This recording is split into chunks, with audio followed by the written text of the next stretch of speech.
Edit audio. This episode mentions violence and suicide. Take care while listening. It's January 16th, 2024, the first day of the evidentiary hearing for 63-year-old Sandra Hemme. I'm here in Chillicothe, Missouri to attend the hearing alongside our producers from Edit Audio. We're all a little nervous feeling this morning to attend a court hearing and to be so invested in this case. Those are probably the lawyers. Oh, that's... So that might be Jane. She is definitely. Well, on the right, isn't that Sean O'Brien? That's with all the files. The kitchen where we made our morning coffee had a tense energy about it. This morning's air was so crisp and cold I could see my breath. As we walk up to the courthouse, I remember seeing it as a kid. The building, it was historic and pretty. It feels different now. Smaller. Let's just go in and see, and if they're like, you can't come in yet, we'll come back out. Okay. We've been through the security checkpoints, asked to show our identification, and we're sitting in the courtroom's wooden pews, not a whole lot different from those in my childhood churches. We weren't allowed to bring recording devices into the courthouse, so we've each got a pen and a notepad on our lap. And I forget that my handwriting is nearly impossible to read. Stuff your pen. Stuff your pen. Oh, so we have to go out. And my notebook. On your notebook. Where's your notebook? Sandra, or Sandy as everyone calls her, is here too. She's being represented by the Innocence Project in hopes that she can be set free. I'm looking at her lawyers who have come from New York City and beyond to advocate on Sandy's behalf and know that I can soon talk with them on the record. 43 years ago, in November of 1980, Sandra was 20 years old and struggling with mental illness. She was found guilty for the murder of Patricia Jeschke, a 31-year-old Missouri woman and library bookkeeper. There was no solid evidence tying her to the case, though. Sandra didn't know Patricia, and no witnesses or DNA evidence ever connected her to the crime. When I started to research, I became more and more intrigued by this story. And then I started digging, poring over court documents, some of them over 250 pages long. And the more I would dig, the more frustrated I felt. And frankly, the more dumbfounded. At the time of her arrest, Sandra was a patient at the St. Joseph State Hospital's psychiatric ward, receiving treatment for hallucinations, derealization, and drug misuse. In fact, Sandy spent her entire life moving in and out of institutionalized care. During the court proceedings, she was given false information from her legal counsel, and she had undergone multiple police interrogations, one of which she was so heavily medicated that she was unable to even hold her head up and was restrained and strapped to a chair. Picturing this made me feel sick and just so sad. And the more I learned about the case, I realized that this is just the tip of the iceberg. Something just never sat right. And again, I told you about how many horrible murders we've had. I've seen a hell of a lot of dead bodies, a lot of horrible murders, a lot of murder cases. I don't have this feeling about any of the others. But for 40 years, I've wondered about this.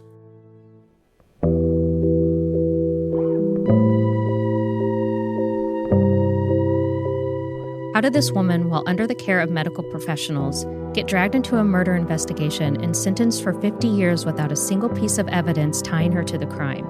How did our justice system allow it? This is a story about Sandra Hemme, a woman who has been in prison for over 4 decades and who now has the chance to finally get out.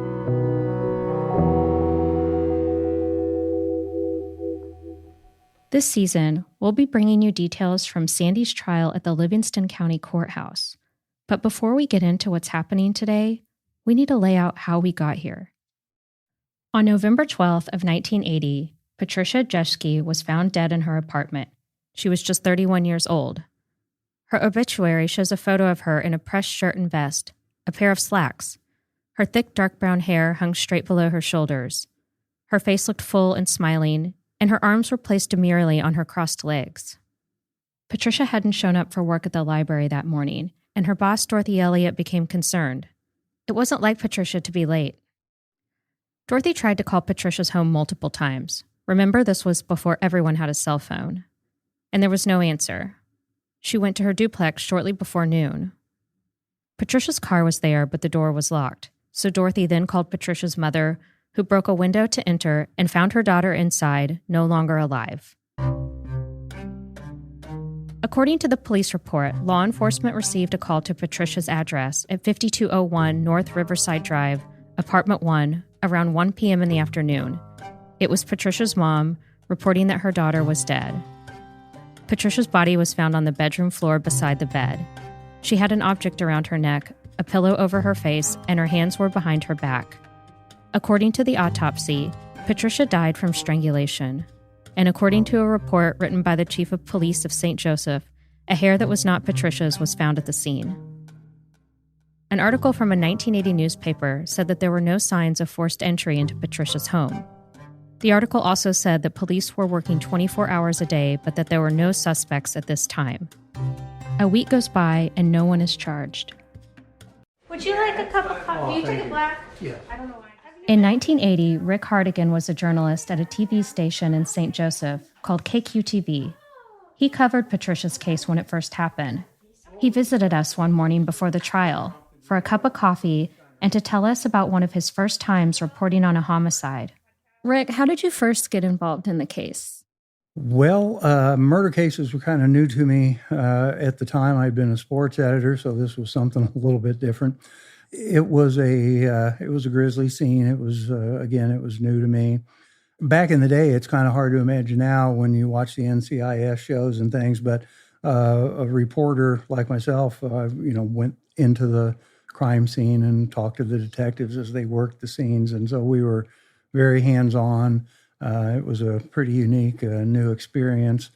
And I was able to watch firsthand how scenes were processed and things like that with this case. What was that like walking into that scene when it was something you hadn't done before? Well, I'm glad that I was about 24 years old. I think that tempered things a little bit. Probably would be more emotional now, but it took some getting used to. Can you kind of describe what St. Joe was like during that time and maybe how it was different than it is today? In 1980, St. Joseph was transitioning out of a large meat processing centers and more blue-collar factory-type jobs. A lot of those were leaving. Businesses that consolidated. Unemployment was relatively high.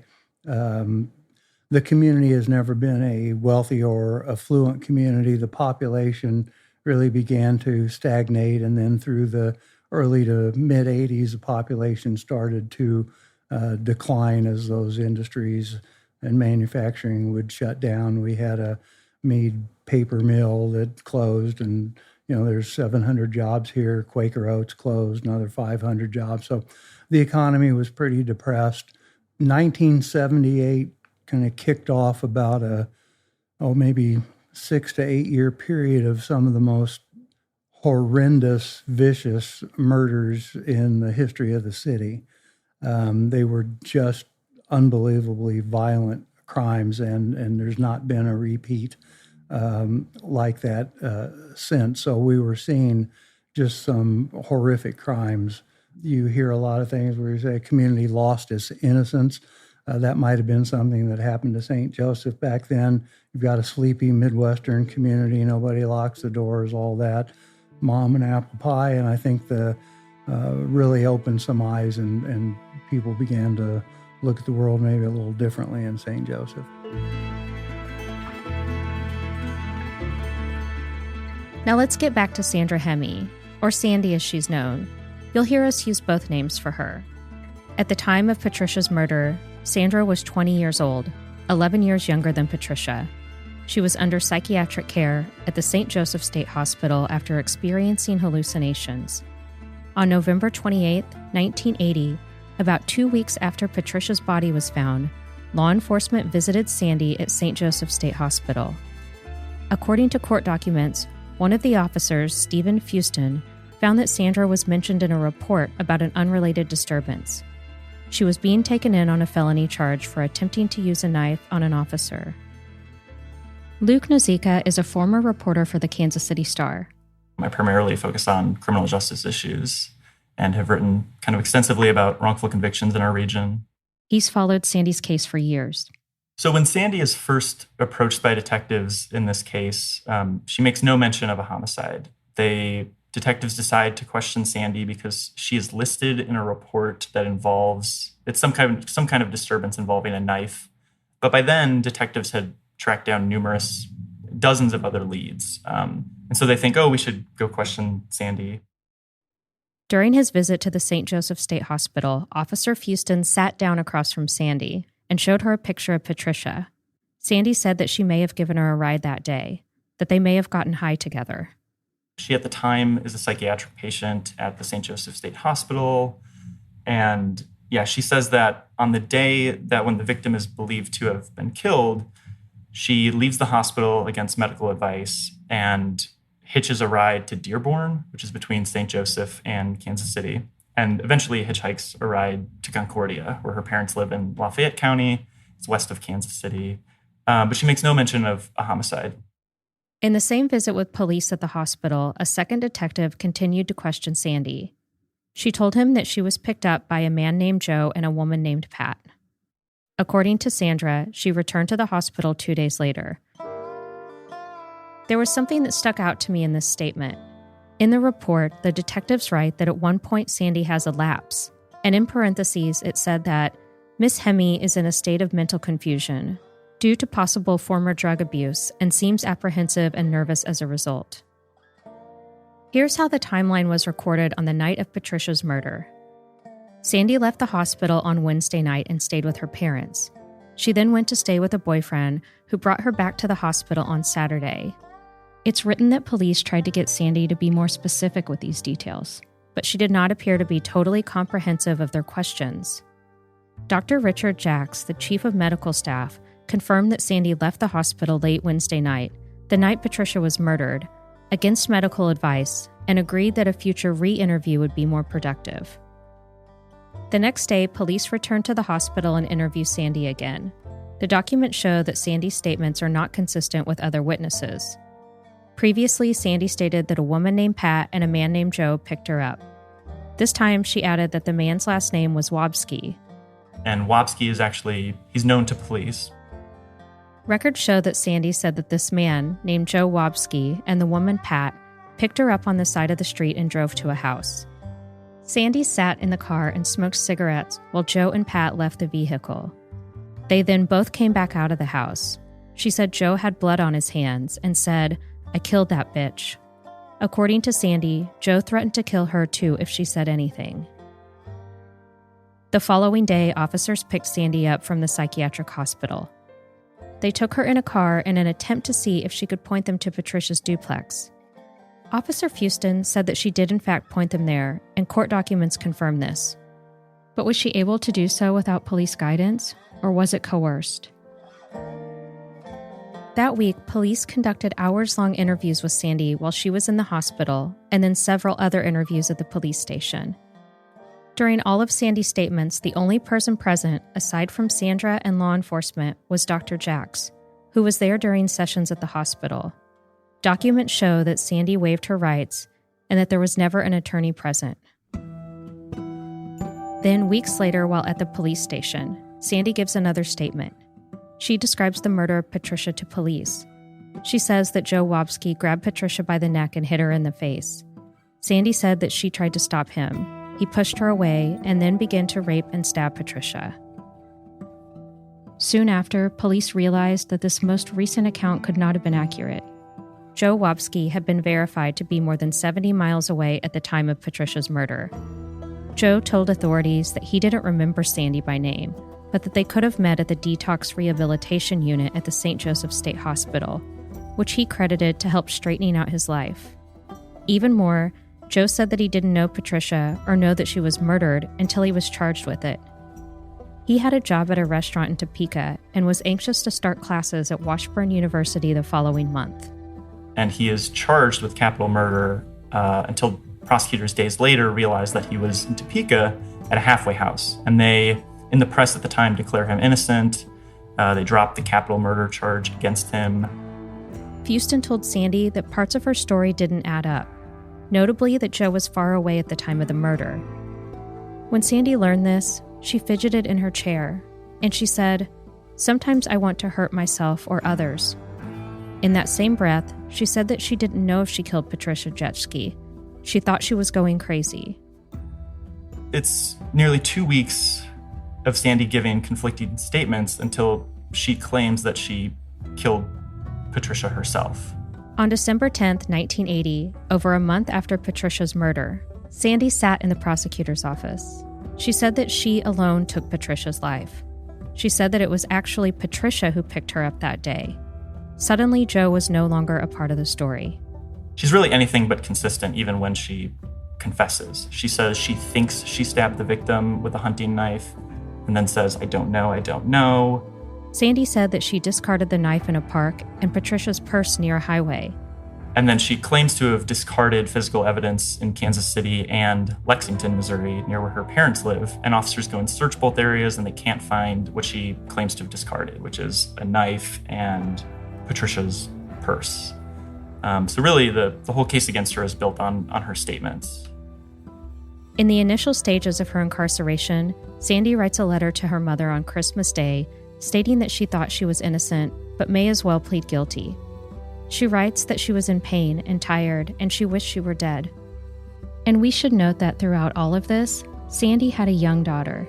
In that same letter, she asked her mom to take care of her kid. Here's our producer reading a section of what Sandy wrote. I know inside I'll never be free, so raise and love Missy for me. Be to her what I can't. Let her know I loved her. Let her know that Mommy didn't kill that lady, because I know I'll never have that chance. Even though I'm innocent, they want to put someone away, so they can say the case is solved. So I'm already found guilty before the trial. So I don't give a shit anymore, just let it end. I'm tired, thoroughly fed up. I wish the fuck I was dead. Love, Sandy. We'll be back after this short break.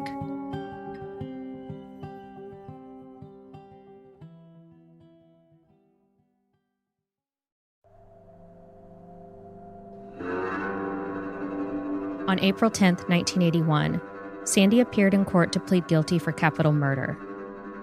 Sandra's 21 years old now and being represented by attorney Dale Sullivan. She's asked if she understands that by pleading guilty, she's waiving her rights to a trial by jury. She says that she understands. Later, Sandra admits that she waived her rights at this point in order to avoid the death penalty. The judge asked Sandy to tell him in detail what happened the day Patricia died. Sandy says, well, I killed Pat, you know. She told the judge that she stabbed and choked her and hit her in the head a few times. She then said, I don't know why. Sandy follows up and says, I don't remember very much of it, you know. I was pretty intoxicated. She explains that it was like watching it instead of doing it. The judge noticed that Hemme expressed some doubt as to whether she actually did this. Sandy is asked how she met Patricia that day, to which she responds, she might have picked me up, I'm not sure. She then tries to explain how she murdered Patricia, but again continues saying that she wasn't sure and that she was pretty messed up. These court documents show records of her saying, I think, and I'm not sure, quite a bit. Later, when Sandy is questioned about her lack of assuredness, she says, I couldn't believe it happened, you know. I really didn't know I had done it until about 3 days later when it came out in the paper and on the news. I didn't think I had honestly done it until I saw it in the paper. Okay, so I'm not an attorney or a psychiatrist, but this just feels so off. Her statements given during police interrogations were anything but consistent.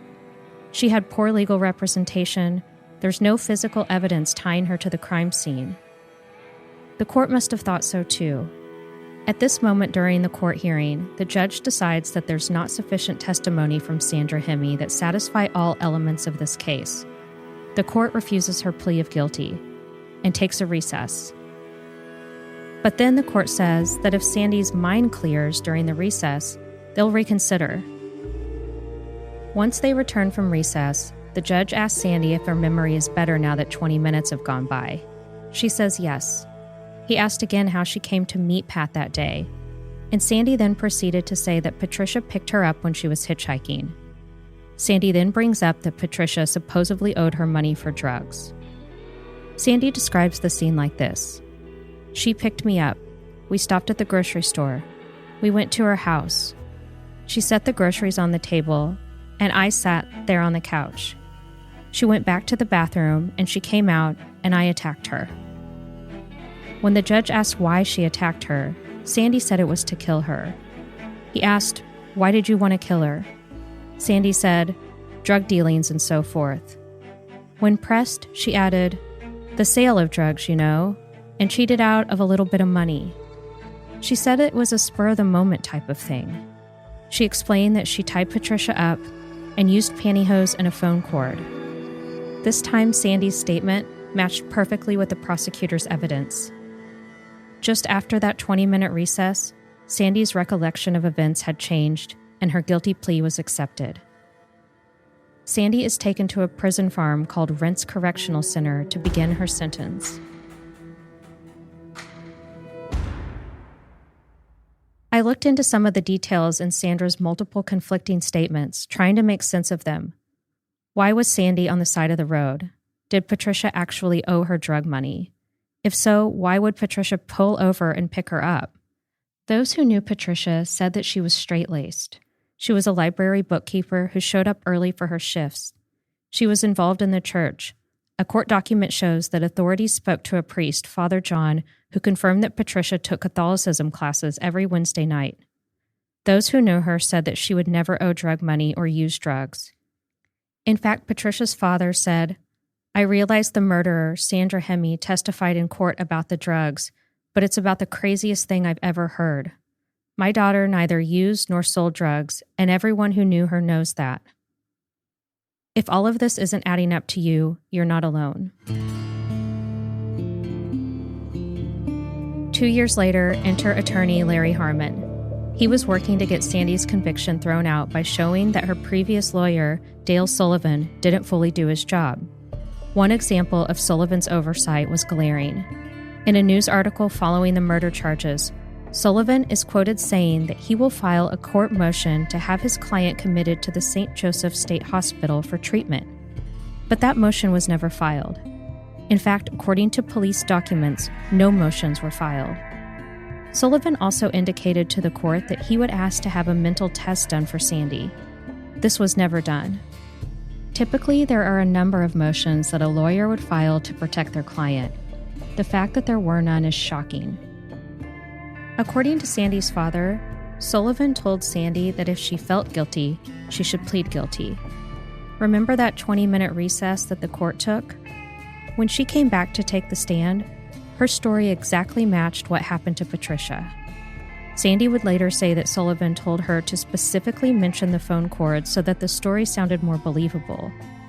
According to Sandy, she was told by Sullivan that her defense was weak and that even if she didn't commit the crime, if the case went to trial, it would end in her getting the death penalty.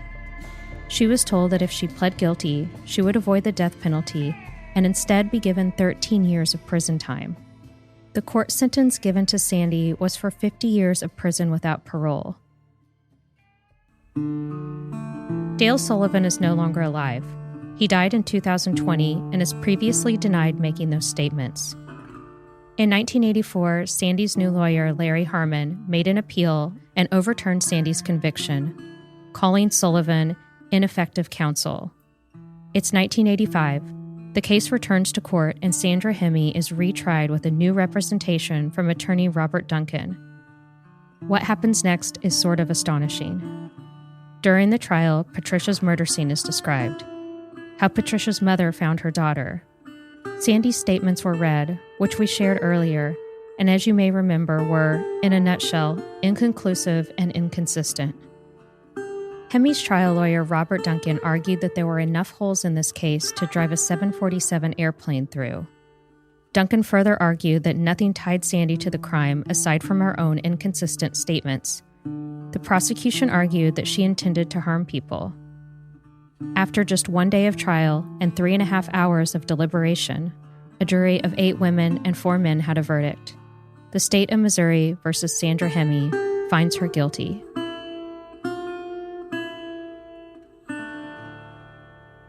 Sandra Hemme has spent the past 43 years in prison.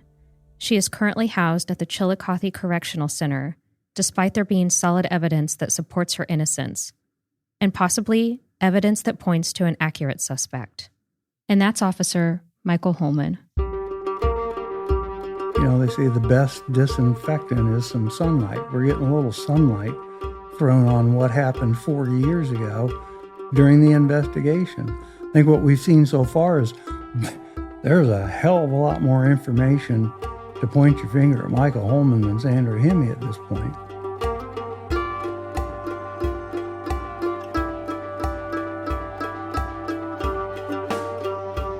The Sandra Hemme story is part of the Edit Audio original series Ozarks True Crime. It is written and hosted by me, Ann Roderick Jones. This episode was produced by Ali Sirwa and Kathleen Speckert, and was edited, mixed, and mastered by Ali Sirwa. Our executive producer is Steph Colburn. Thank you immensely to the entire Edit Audio team and to Patrick Rendell for the theme music. A special thank you to Luke Nozica. If you want to get in touch with us, you can email us at hello@editaud.io. That's HELLO@EDITAUD.io.